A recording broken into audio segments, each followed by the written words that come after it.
paulit-ulit natin sinasabi, ang dami na rin nagsasabi, it's 2020. But when you think of it, it really is 2020. Kung bawal tayong lumabas, tapos biglang pwede na lumabas.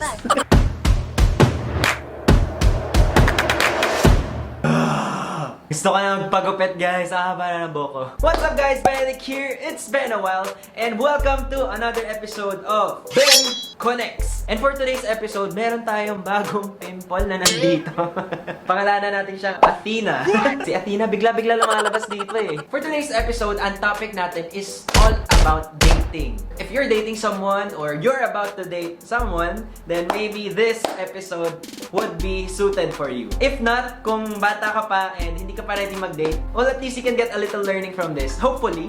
Let's start. As usual, nagtanong na naman ako sa Instagram and from here, sasagutin natin isa-isa as much as possible yung mga tanong ng mga tao or yung mga gusto nilang i-discuss. Hindi ko na alam yung gagawin sa buhok at tumutusok na siya sa mata ko. Is panliligaw really important? For me, yes. There are different types of panliligaw. But I think isa lang naman ang pinaka-root na to, which is you want to get to know more about the person. So, if you don't allot time for you to get to know that person, tapos naging kayo na agad, medyo struggle yun. I feel like dapat mag-effort din tayo to get to know the person for a certain amount of time first before we get into a relationship. Pero hindi rin naman masama na short amount of time lang kayo nag-date tapos naging kayo na. Because even if you're already together or even if you get married, araw-araw may madidiscover ka pa rin na bago dun sa partner mo. And maybe this is something new, this is something weird, or this is something you would love. Timeline doesn't matter as long as you get to know the person. Thoughts on one night stand. Hindi ako nagja-judge ng mga tao na go one night stand. Marami kasi tayong pinagdadaanan sa buhay, tapos minsan bata pa tayo, hindi natin alam yung ginagawa natin, or we want to explore, or I don't know. Ang daming excuse, but have I experienced it? Of course, I'm human. I was young before, but I'm still a little young now. And there's nothing wrong with it, but ang masasabi ko lang, always respect yourself, always respect your body. Kailangan mag-isip tayo times 10 before we make a decision, di ba? Is it practical? Of course not. Kasi minsan, yung pag-one night stand natin, it also affects our way of thinking. Na minsan iniisip natin na, hindi, okay lang to. Or, ay, normal lang pala to. But when you actually get into a relationship, may realize mo na, hindi pala yun ganun. Iba pa rin talaga kapag kakasama mo yung isang tao, tapos nagmamahalan kayo. Mas masarap yun sa feeling. So itong one night stand na to, scratch it out. Why is it so easy to leave but so hard to walk away? So, I guess this goes for all the people na minumulto ka. Ibig sabihin, yung gino-ghost ka. For people who are not courageous enough, it's so easy for them to just walk away because wala na silang iisipin. They just walk away. Ganyan. But if you're a responsible person or a human being, kung pinag-effortan mo yung isang tao at in-effortan mo na mamahalin ka rin niya, dapat effortan mo rin na maging honest sa kanya. Kasi kapag hindi ka naging honest sa kanya and you just walk away, you don't just crush their hearts, you know. You also destroy their perspective of love. Malay natin, itong ginos mo, next time hindi na yan maniniwala sa kahit kaninong lumapit sa kanya. Hindi na siya maniniwala na totoo yung love, hindi na siya maniniwala na lovable siya. As in, sinira mo yung perspective niya overall dun sa pagmamahal. Don't ghost people. That goes to everyone. Any advice sa mga takot sa commitment? This is why we have the dating phase, di ba? Lahat naman tayo at certain point in our lives, natakot tayo sa commitment in general. Na baka in a relationship na tayo, marami tayong hindi magawa or hindi na ako makakapag-connect sa friends ko or whatever. But I think itong dating phase natin, it's for us to figure out a lot of things about ourselves, a lot of things about the person we're dating. At least ito rin yung way para malaman mo kung compatible kayo. Kapag nalaman mo na compatible kayo and you feel secure with that person, then more reason for you to not be afraid of being committed, diba? But eto, wag na wag kayo makipag-date sa isang tao kung alam niyo na sa umpisa pa lang na ayaw niyo ng commitment. Kasi it's one thing na matakot tayo sa commitment, but it's another thing to actually have the mindset na never ako makikipag-commit, pero nakipag-date ka. So unfair dun sa dinate mo. No, no, no. Don't do that. Do not do that. Ilan na yung nakadate nyo? In my whole life? Dami na. Maka-judge nyo ako. I don't know. More than 10? More than 5. More than 5. Fine, 10. Required ba na after mag-date, may label na? I think nagkakaroon lang naman ng label during the dating phase. Kasi kung hindi kayo nagkaroon ng label, ibig sabihin, continuous kayo nagde-date. May mga kilala ko na nakikipag-date sila for almost 2 years. Tapos sa sarili niya parang, hindi ko magets kung ano tayo. Hindi ko magets kung ano yung nangyayari. Pero 2 years na tayo nagde-date. It takes a lot of courage for us to bring this out. For us to be honest, to be upfront, to want answers, diba? Sometimes hindi mo alam kung mare-reciprocate ba or kung parehas ba kayo nang nafe-feel. Pero hindi mo malalaman until tinry mo. So if hindi mo tinry, hindi mo malalaman. Hindi kayo magkaka-label. So, Check the label, mommy. Check the label. does online dating make sense? Of course it does. It's already 2020. Paulit-ulit natin sinasabi. Ang dami na rin nagsasabi. It's 2020. But when you think of it, it really is 2020. Kung bawal tayong lumabas, tapos biglang pwede na lumabas. Hindi. Ang point ko lang is, when you meet someone accidentally in the bar, or when you meet someone accidentally kapag nasa library ka, nasa museum ka, it's almost the same as meeting someone online. Kasi it's so easy to connect now, di ba? Like, higher yung probability na makapag-connect tayo ngayon with other people. And siguro, it's faster online. You become braver online. Kasi walang physical contact between the two of you guys. But it's normal. Ang dami kong friends na nagkakilala sila sa Tinder or any dating sites. Tapos, sila rin nag-end up together. Kinasal sila. So, bakit iba yung judgment natin sa mga tao online versus sa mga tao in real life? Diba? They're basically the same. We are all the same. It's just that it's faster. It's more advanced. I guess nagkakaroon lang ng stereotype because mostly, ang online dating na-associate siya as one night stand, temporary pleasure. I guess, you know, what you have to do is get to know that person. So kahit na-meet mo siya online, still get to know that person. Mag-investigate ka. I-unleash mo yung inner investigador mo. Pakilala mo sa friends mo. Ganyan. Kilalanin mo yung friends niya. Kilalanin niyo yung isa't isa. There's nothing wrong with that. Sabi ko sinabi, how would you handle red flags? This is a good question. How would you notice red flags? Ako, nagkaka-red flags ako kapag may gut feel ka di ba? Na parang may ginawa yung isang tao, tapos parang na-turn off ka or parang na-hurt ka or na-off ka. Kunyari, naging rude siya sa waiter. Red flag kasi baka mamaya in the long run sa'yo maging rude din siya. Now, how do you handle red flags? You tell that person. If you don't tell that person, then ikaw mismo hindi ka nagiging honest with that person. Hindi niya alam na bakit siya na-reject or bakit may nagawa siyang mali. Baka nga minsan para sa'yo lang mali pero para sa kanya hindi. Baka mannerism lang or habit, ganyan. Pwede mo siyang kausapin. If hindi niya kayang i-change, one, find an alternative kung paano nyo i-deal with together. Two, you just have to accept it. You know, love in general, no? I know we're talking about dating, but love in general, it's about accepting. So, marami tayong mamimit na potentially the one for us. May mga traits sila na hindi natin sobrang gusto minsan, pero we just learn to love it because that makes them who they are. Best date you've been so far. Ang bagal kong binasa. Madami.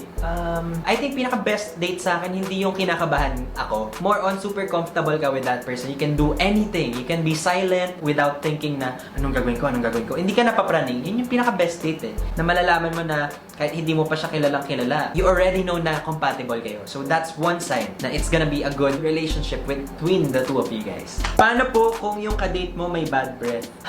Ang hirap nun Well, don't be like Ed na binigyan ng mouthwash si Rose. If you watch that 90 Days Fiancé, don't be like Ed. Oh no, I'm so bad at this.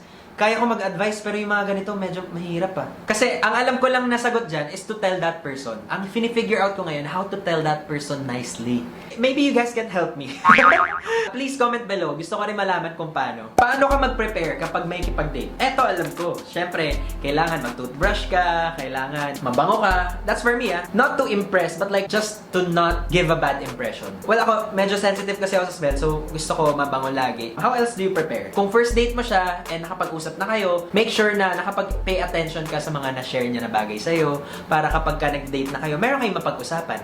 You mentioned before na you're into swimming. You mentioned before that you're into painting. Maybe one time we can do painting class or we can go to sip and go. Alam niyo yun? Yung nagpa-paint kayo and I haven't tried that. But maybe you can do that or basically something to make the conversation more interesting. Ang sarap kaya nung ganun, yung hindi lang kayo nagtititigan or nagiging awkward to each other but like tuloy-tuloy yung conversation nyo. Na hindi pilit because you have to make sure na interested ka rin talaga dun sa person na yun. Paano yayain ng lalaki ng date ang girl? Or vice versa. Pwede naman nating sabihin. Girl man or boy man or kahit ano ka man, wala namang bearing yan kung sino mag-first move. Tansyahin mo. Malalaman nyo naman kung sino yung mas aggressive or sino yung mas may courage, ganyan. But for me, it doesn't matter. Kung ako man or siya yung mauna, it doesn't matter. So paano? Yun nga yung tanong niya. Hindi ko nasagot. Paano? Ano ba yung tekniko? Tekniko! Maybe you wanna check out this new restaurant with me next time or malapit na tong movie na to. Gusto mo ba akong samahan? Kasi bala ko siya panoorin next week. Mga ganyang galawan. Make sure you express enthusiasm. Kasi ang pangit naman na niyaya mo siya mag-date na parang sobrang formal na next week pwede ka, 7 p.m., di ba? Parang, Zoom meeting ba to? Require ba na dapat lalaki ang magbayad? Base yan sa kinalakihan mo, I guess. Hindi, joke lang. Sobrang iba na ngayon dito sa generation natin. I don't think this matter 100%. Personally, hindi ako nagpapalibre. Hindi ko kasi alam kung applicable pa rin hanggang ngayon na yung lalaki pa rin dapat magbayad. Pero ako, I always offer. Pag-usapan nyo na lang. I think pag pinag-usapan mo, it's less embarrassing just versus doing the action on the spot. Na parang, ay, wala pala akong pera, can you cover for me? That's more embarrassing. So, depende sa person. But ako, I always offer. First, it depends. I suggest you offer first kapag lalaki ka. But this generation is super different. And I feel like whoever's more capable, siya yung mag-offer. If hindi ka pa capable to go out and date in a certain place, then don't. Kasi you're not being honest with yourself. Ang haba ng explanation ko dito. Kumbaga, bakit ka papayag na lumabas sa isang lugar kung hindi mo pala pinaghandaan? Do guys expect kiss on a first date? Ako, I don't. Totoo yun. Natatawa lang ako. Bakit ka ba nakipag-date? Is it for you to kiss that person? Or para maka one night stand mo siya or whatever? Or is it to foster a more profound relationship? Kailangan malaman may agenda eh. But in essence, hindi. Dating, kissing, or sex, it does not define relationship. Kung tatanungin mo ako kung prerequisite siya, it's not. Pero nasa inyo naman if you wanna do it or not. As long as may consent and kayong dalawa, both mature na kayo. You have to make sound decisions talaga. Ito, lagi ko sinasabi, kapag hindi kayo comfortable, you have to learn how to say no. Kasi if you say no and hindi ka nirespeto, then walk away. Muna ituloy. Listen to Kuya Ben na wala ng boses. Anong age ka first nagka-girlfriend? Grade 6. Parehas pa kami nag-track and field. Landi ko pala ng bata ako. Hindi. Nagmahal lang. Pero puppy love lang yun. Baka mapanood niya. Lagot ako. Itong first girlfriend, kinasal na rin siya last year. And super good friends pa rin kami. But I guess, we just fell in love at an early age. Early ba yung grade 6? How old was I? Hindi ko na rin matandaan. Pero, it happened. How do you know if yung kadate mo interesado sa'yo? Kapag may effort. Kapag hindi ka niya binigyan ng effort, hindi ka niya binigyan ng time, kinakausap ka niya kasi convenient, kasi ikaw lang yung nandyan, dahil may pinagdadaanan siya, in short, ginawa ka niyang panakit butas, edi hindi yan interesado sa'yo. Medyo selfish pa siya at this point. So yun yung isang sign. Makikita mo sa body movement yan eh. On the spot, for example, nasa labas kayo, kapag hindi nagpa-pay attention. Hates ko talaga hindi nagpa-pay attention. Like, do you wanna get to know me? Are you listening to me? Kasi pag hindi, tigilan na natin ito. Ba't pa natin pinapatagal, di ba? What can you say about live-in partners? Maraming different views dyan. But ako, I would prefer it. Maraming di mag-agree, pero sorry, I would prefer it because I wanna get to know that person first before I get to spend my whole life with that person. Medyo risky tong topic na to, but this is my personal view about it. For me, yun yung mas prefer ko. Na mas makilala o mas matry muna to be with that person first for a certain time before I decide na magkatuluyan kami together forever. Marami at marami tayong madidiscover sa isang tao kapag ka nag-live-in na kayo. But of course, you have to get consent from your parents, from yourself as well. I know a lot of people won't agree, a lot of family won't agree, but to each his own. Respect. Respect lang is the key. Tips para hindi ma-turn off yung kadate mo. I would say, wag mong isipin kung mata-turn off siya o hindi. I would say you just project who you really are. Kasi kapag hindi ka nagpakatotoo sa sarili mo during your first few dates, lalabas at lalabas yan eh, di ba? So, ako I value the comfortability during the dating phase. Kasi, napagdaanan ko na yun eh, na parang sobrang napapraning ka na, alam, baka ma-turn off siya pag ginawa ko to. Baka ma-turn off siya kapag ka nag-video call kami, tapos sabog-sabog pa yung buhok ko, ganyan. That's just how it is, di ba? I guess mas mag-focus ka na hindi ka kabahan. Ano mas gusto mo? Sweet talks or normal talks? Ako personally, mas gusto ko romantic. Depende yan kung anong love language mo eh. Ako very strong yung love language ko when it comes to words of affirmation. Gusto ko laging na-affirm na mahal ako, na importante ako, ganyan. Pero may mga taong hindi nila prefer na hindi ko lang nagigets talaga. Pero ako mas gusto ko romantic type. Alam niyo minsan nagbabago yung boses natin. Pagkausap natin yung mga partners natin, biglang, ikaw, kumain ka na. Pero pag nasa friends mo, saan tayo kakain? Oh, hindi ka pa kumakain? Ganon. Di ba sobrang nag-iiba? That's the beauty of it. Medyo nakikringe ako pag naalala ko, pero it's funny. Sino sa mga exes mo ang mahal mo hanggang ngayon? Lahat sila. Naging parte yan ng buhay mo kahit nagkaroon ng kasalanan sa'yo na in love ka with that person. Pero ako, hindi na ako in love with them, but I love them for who they are. I still care for them. Like, kung namatay sila, pupunta. Joke lang. Kapag kakailanganin nila ako, I would be there. I would be there. Honestly speaking, no matter how bad or good yung breakup namin before, I would still be there for my exes. What's my opinion daw about talking about exes on first dates? Ako okay lang. Okay lang talaga. I don't see anything wrong with it. As long as you be objective about the whole conversation. And kung bakit niyo siya pinag-usapan. Is it because you wanted to know about the past or not? But of course, you ask permission first. Is it okay for you to talk about it? Ikaw, ano ba yung past mo? If you don't mind. If he or she minds, then don't. Pag tinanong mo naman, malalaman mo kung okay lang o hindi. Ako, okay lang talaga. Sa dinami-dami na siguro ng dating phases ko sa buhay ko, one thing na pinaka-valuable sa akin is to really get to know the person as much as possible. I think isang way para mas makilala mo isang tao is to know kung ano yung napagdaanan niya, how he or she dealt with it, ganyan. Kasi crucial din yan eh. Para malaman mo kung one, kung anong klase siyang tao, or two, kung may natitira pa siyang hurt, kung saan nanggagaling, ganyan. One last question! What is a nice way to reject someone? Oh no! Grabe to. Grabe tong question na to. But it's a good question. Kunyari, nagtatanong pa lang if you wanna go out. Versus saying no, as in straight up rejection, you can say na, sorry, I'm more into this. Hirap, no? Pero kailangan mong gawin eh.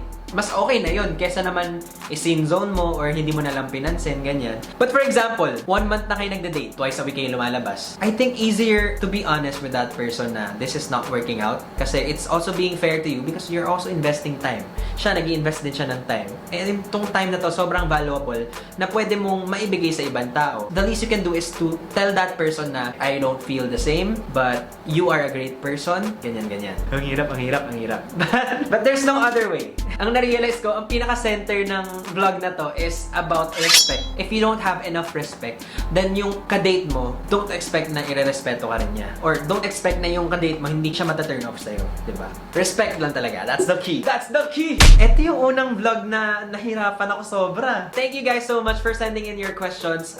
Stay tuned sa Instagram kung ano yung next topic natin. Hopefully, mas magaling na ako dun sa topic na yun. But for this, aminin ko, medyo na-challenge ako. Super appreciate everyone for sending in the questions and opening up. That's it, guys. I'll see you guys again on my next video. That's it.